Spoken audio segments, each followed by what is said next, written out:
Era fácil ignorá-lo.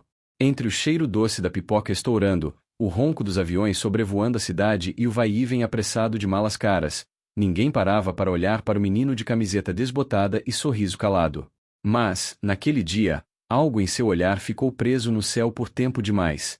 Como se, de algum jeito, ele estivesse esperando por uma janela invisível que pudesse se abrir e puxá-lo para dentro das nuvens. Você já reparou quantos sonhos passam despercebidos na calçada da sua pressa? Quantas vezes você já confundiu um vendedor de rua com alguém que não quer crescer?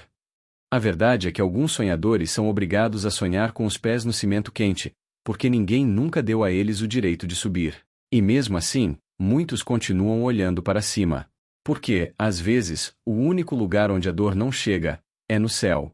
Mateus tinha 15 anos e já sabia o preço de cada grão de milho que vendia. Sabia quantas pipocas cabiam em um saquinho e quantos sorrisos falsos ele precisava dar para não ser mandado embora da calçada. Ele tinha uma caixa de papelão cheia de aviões recortados e dobrados com as mãos sujas de óleo, miniaturas improvisadas feitas com embalagens velhas, que ele montava durante a noite, no barraco que dividia com a avó. Na frente do aeroporto, ele observava as turbinas girarem como se fossem um chamado. Sabia o nome de cada modelo que subia ao céu, pelas cores, pelas asas, pelo barulho.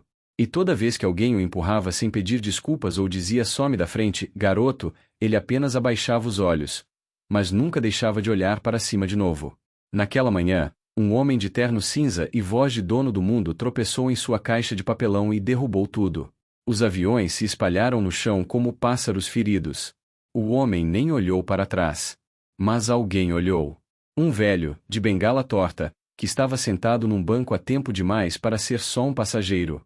Ele não disse nada, só se aproximou, abaixou-se com dificuldade, e pegou um dos aviões caídos no chão. Mateus olhou desconfiado. O velho soprou levemente a miniatura, como quem ressuscita o que já estava esquecido. Você sabe o que tem aqui? Perguntou. Um avião de papel, respondeu Mateus.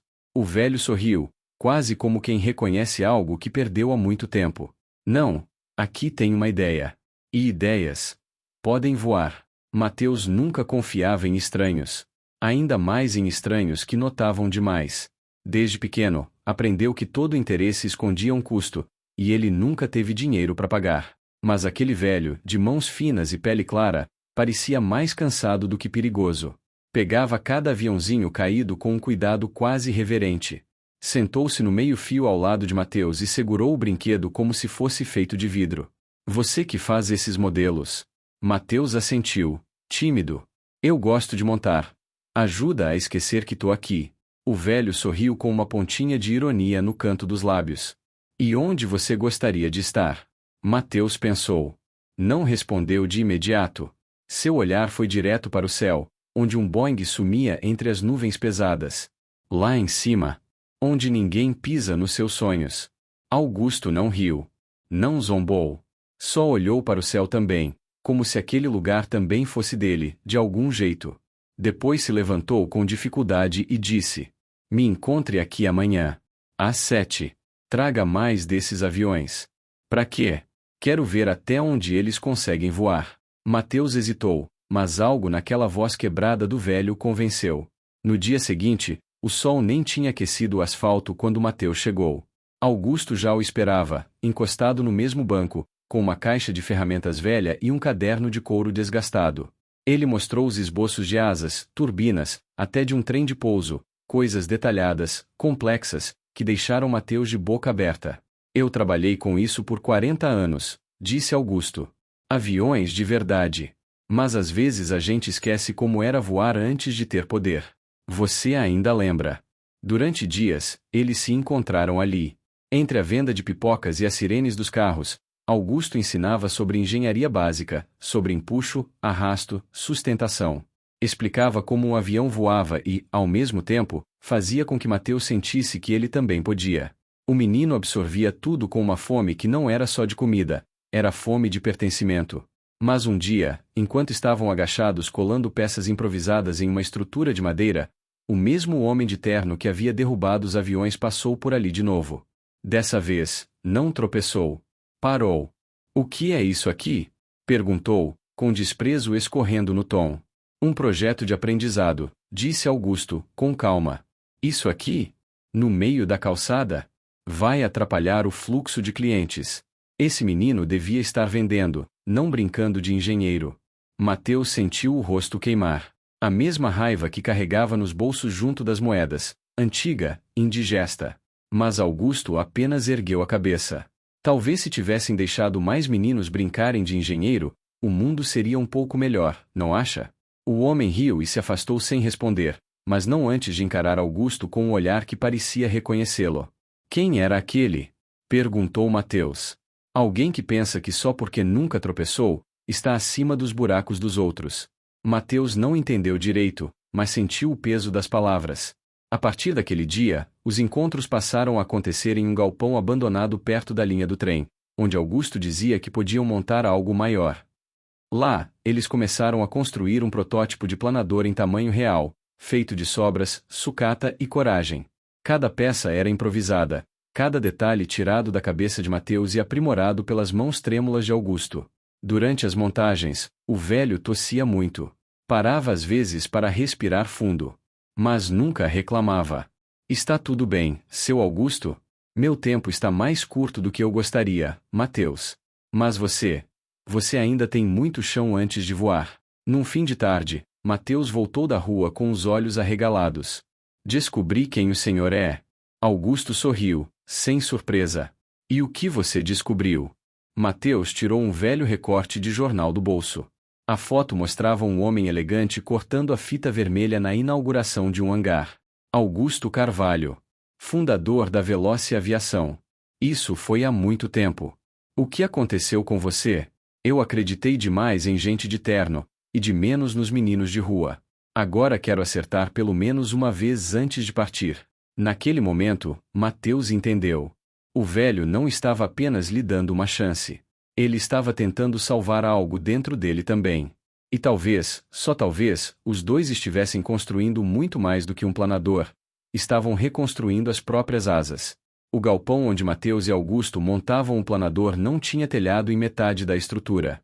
Em dias de chuva, eles improvisavam com lonas rasgadas e goteiras recolhidas em baldes. Mas nada daquilo o incomodava. Para Mateus, aquele lugar era um portal. Ali ele não era mais o pipoqueiro da calçada.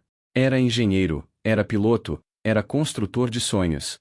Augusto, mesmo com a saúde cada vez mais frágil, mostrava uma empolgação que nem o tempo conseguia arrancar. Passavam tardes inteiras testando pedaços de alumínio, ajustando cabos de freio com ferramentas doadas por um mecânico de bairro. O velho anotava tudo num caderno de capa de couro, com desenhos técnicos misturados a frases soltas. Pressão do vento lateral pode desestabilizar, cuidado com o coração exposto. Mateus sabia que aquele caderno era mais do que projetos. Era a alma de Augusto tentando deixar alguma coisa no mundo antes de partir. Uma semana depois de descobrirem o passado do velho, uma equipe de reportagem apareceu no galpão. Alguém havia enviado uma denúncia anônima sobre ocupação ilegal de propriedade pública. Era o mesmo empresário que havia os encarado com desprezo meses antes. Ele agora buscava maneiras de calar aquilo que não podia controlar. A reportagem tentava mostrar os dois como invasores, mas não contava com a coragem que Augusto demonstrou diante das câmeras. Isso aqui não é uma invasão, disse com firmeza. Isso é um recomeço. Mateus ficou ao lado dele, em silêncio, com as mãos sujas de graxa e a camiseta rasgada. Quando a matéria foi ao ar, o resultado foi o oposto do que esperavam. A história viralizou. Gente do país inteiro começou a mandar mensagens. Alguns duvidavam, claro. Mas outros queriam ajudar. Um grupo de engenheiros voluntários apareceu com materiais. Uma ONG de incentivo à juventude ofereceu apoio legal. Até a prefeitura, pressionada, prometeu não intervir, por enquanto. Mas a pressão teve seu preço. Augusto começou a falhar. Não eram apenas tosses agora. Um dia, no meio de uma explicação sobre a rotação da hélice, ele desmaiou com a chave de fenda ainda na mão. Mateus entrou em pânico. Um dos voluntários o levou correndo para o hospital público mais próximo. Lá, foi diagnosticado com fibrose pulmonar em estágio avançado. Quando Augusto acordou, fraco, com um tubo de oxigênio ao lado, Mateus estava sentado na beirada da maca. "Por que não me falou?" perguntou, com a voz embargada. Porque essa era a única parte da minha vida que ainda me fazia respirar. Nos dias que se seguiram, Augusto não pôde mais ir ao galpão. Ficou internado. Mas isso não parou Mateus. Ele ia sozinho. Lia as anotações do velho, assistia vídeos de aerodinâmica na internet do posto de gasolina, tentava replicar os ensinamentos como podia. Era como se, agora, ele estivesse pilotando por dois. Uma noite, já tarde, Mateus recebeu uma visita inesperada no galpão. Era o empresário que antes os desprezara, agora acompanhado de 2 seguranças. Isso aqui vai cair. É questão de tempo. Não pense que porque ganhou uns minutos na televisão que virou alguém. Mateus encarou o homem, sentindo tudo o que sempre quis dizer ferver por dentro. Você tem medo do quê? De que alguém que começou do chão chegue ao céu por mérito. O empresário riu. O céu tem dono, garoto. Mateus não respondeu. Apenas se virou e voltou ao trabalho. Na manhã seguinte, chegou ao hospital com um presente. Uma hélice pequena, feita com as instruções do caderno, pintada com tinta vermelha e branca. Eu terminei a primeira parte, seu Augusto. O velho segurou a peça como se fosse um troféu. Você sabe o que isso significa? Que estamos mais perto de decolar. Que você não precisa mais de mim para isso. Mateus balançou a cabeça. Preciso sim. Você é meu motor. Augusto sorriu, fraco, e encostou a testa no garoto. Então promete que vai terminar, mesmo que eu não esteja lá para ver. Eu prometo. 3 semanas depois, o planador estava pronto. Um modelo simples, mas funcional.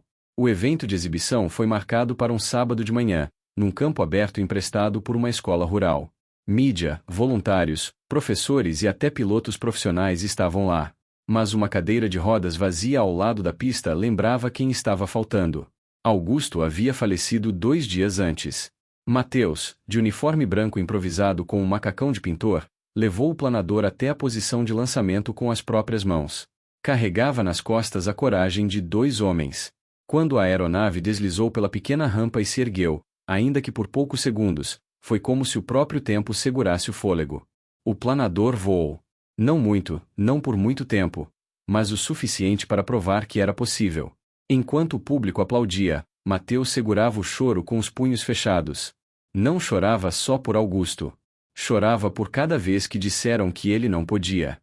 E porque, pela primeira vez, ele tinha certeza, estava no caminho certo para chegar ao céu. O planador havia voado. Não por muito tempo, não por muitos metros, mas tinha voado. E isso era tudo o que Augusto queria ver. O que ele não viu, ou talvez já soubesse, é que o céu de Mateus ainda teria nuvens bem mais pesadas pela frente. Após a exibição pública, o projeto atraiu a atenção de gente importante.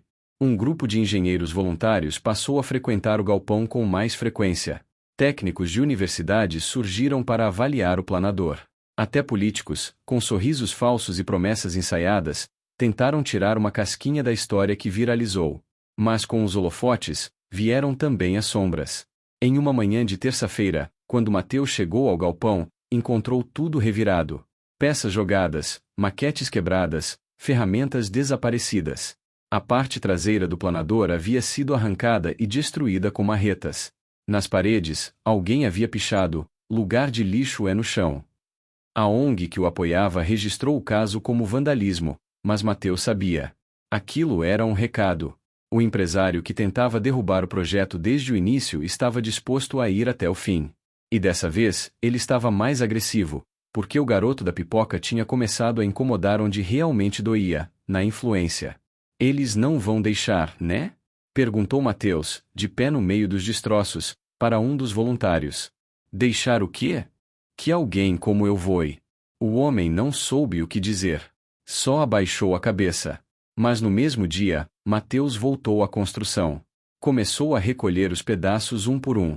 Passou a madrugada inteira em silêncio, sentado no chão frio, refazendo cada detalhe com fita, parafuso e sangue nos dedos. A promessa que tinha feito a Augusto não era leve. Era uma cruz. E ele estava disposto a carregá-la sozinho, se precisasse. Aos poucos, com a ajuda dos engenheiros da ONG e alunos de uma escola técnica, o projeto foi reerguido. Desta vez, mais resistente, com reforços na fuselagem e ajustes no leme. E junto com ele, nasceu um plano: apresentar o projeto em uma feira nacional de tecnologia jovem, em Brasília. Era a chance de mostrar que talento não se mede por CEP. Mas havia um problema. A inscrição exigia uma representação formal, escola, instituto ou entidade responsável. Mateus não tinha nada disso. Nunca estudou além do ensino fundamental. Quando descobriu que não poderia participar por não preencher os requisitos mínimos, ele apenas pegou uma caixa de papelão e escreveu em cima: "Voo sem diploma também é voo." O vídeo do protesto viralizou. De novo. Mas, dessa vez, atingiu o lugar certo.